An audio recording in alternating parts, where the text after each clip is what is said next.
munaasabadani oo ahayd mid si heersaraa loo soo qabanqaabiyey ayaa habeennimadii xalay lagu soo bandhigayey buug laga qoray allaha u naxariistee abwaan cabdixakiin cabdilaahi jibriil oo ku magac dheera abwaan qiiq kaasi oo loo magac bixiyey gafdiid.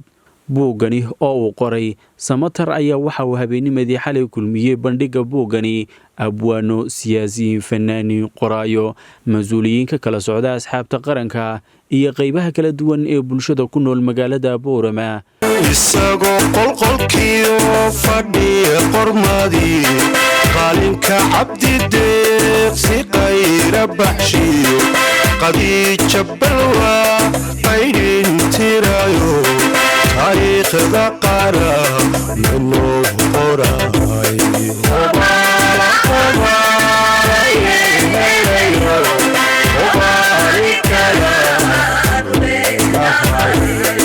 waxaana ugu horreyntii halkaasi ka hadlay qoraaga buuggani abwaan cabdixakiin cabdilaahi jibriil qiiq waxa uu ahaa abwaan xaquudirina tacab badan bulshada Soomaaliyeed geliyey tacab badan geliyey dadka degan Awdal iyo Soomaaliland waxa uu soo saaray dhalinyaro badan oo maanta adduunyada daafeeyga laga yaqaan taas waxa weeyaan waa midhaha abwaankaasi soo saaray allaha u naxariistee abwaanku wuxuu ahaa xamudir abwaan keliya oo iska gabiya ma ahayn nin waxa uu ahaa runta jecel dadkana runta wooshe haddii qofka runta jecel la maamuusi waayana ka beenaalaha wuxuu noqonayaa qof waxa uu doono ku dhiirado oo dadka wuxuu doono u sheeg maasanaasi waxay ka mid tahay buuggay ku jirtaa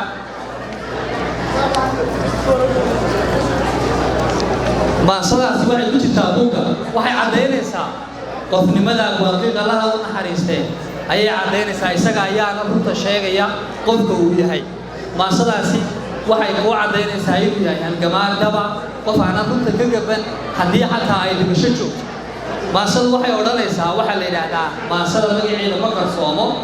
buuggana waxay ka tahay maasada koowaad maasadani waxay ku bilaabaysaa wuxuu leeyahay abwaanku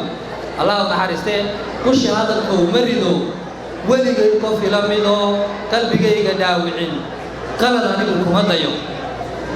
ishoo qabata mooye maba qaata beentoo qowl aniga laygu yidhi qorshahayga kuma jiro anigoo dhib qoonsaday marmar baan isqariyaa maasadana qureeciyo qada anigu kuma cuno sida nimanka qaarkood qaylaadna kama dayo markii aan ka quustee qaabka ay u socotaan u kastiyey odhaahdane waxba qiilha ii bixin qudh hadday ku bixiyo qoorta layga jarayana magacaygu waa qiil nin qarsoonayay abwaanka maanta aynu xusayna xabaasha joogaan rabaa inaan shakhsiyadiisii ku tilmaamo description yaroo kooban intaan se tilmaamin waxaa mudnaan mudan xaaskiisii ooridiisii iyo ubadkiisii oo halkaa fadhiya oo inaan maanta u sacbinay ahayd moralna aynu siin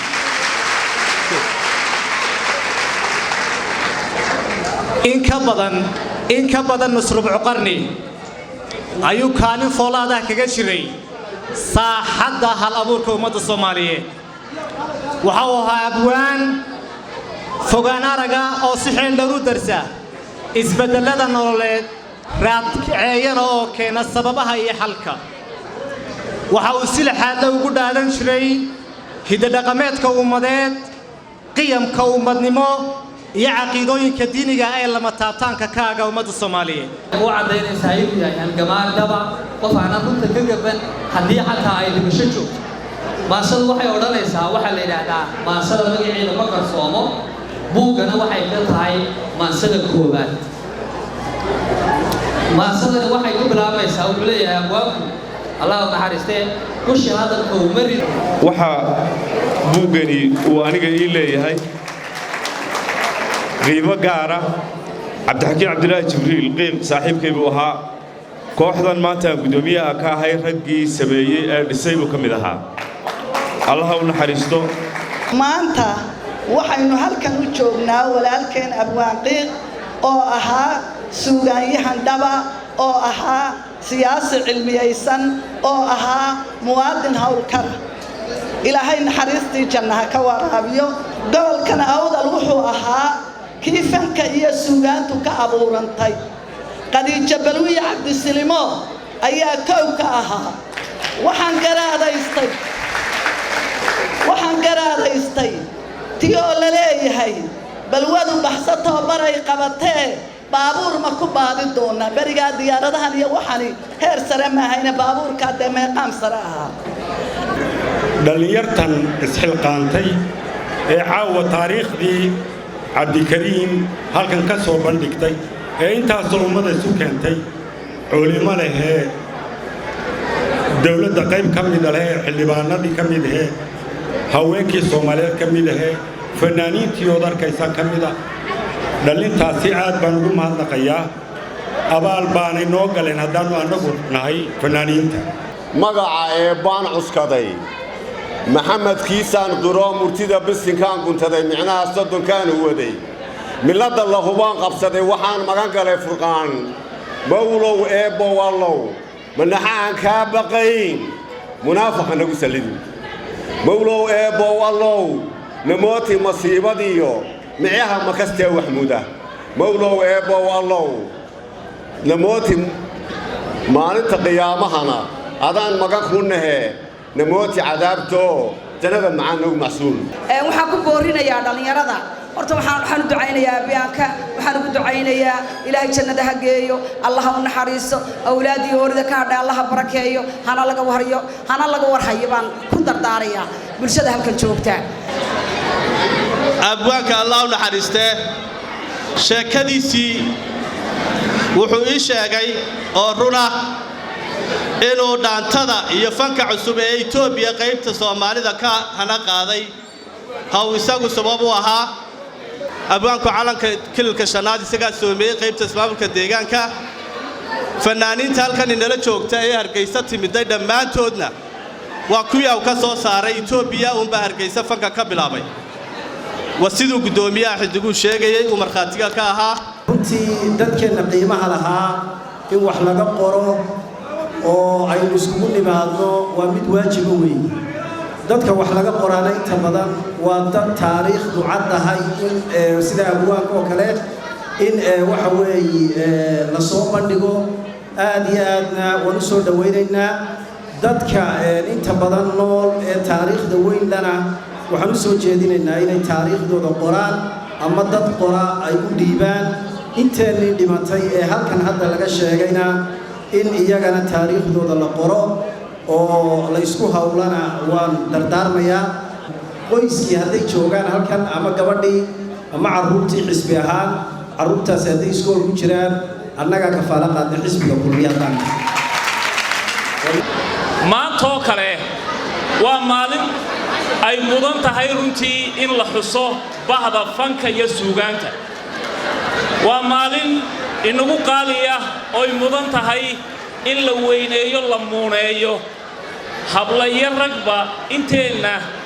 luqadda af Soomaaliga hodanka ka ah luqadda af Soomaaliga oo sii naaqusan ama hoos u sii socota waa midharka inagu hadhay ee imika si fiican uga aramiya abwaan qiiq wuxuu ahaa abwaan intaan anigu ka aqaanay jecel sarraynta wuxuu ahaa abwaan jecel cadaaladda jecel buu ahaa wuxuu ahaa abwaan necab isla weynida dhowr maanso ama dhowr jeer isagoo hadlayo oo aan dhegaystay astaamaha caynkaasuu necbaa qofka astaamaha caynkaa necabina waa helu janna ayaan rajaynaya insha allahu tacaala anigu xildhibaannimada waxaan u doontay inaan dharaartaad faraxsantihiin dhinaciinna ahaado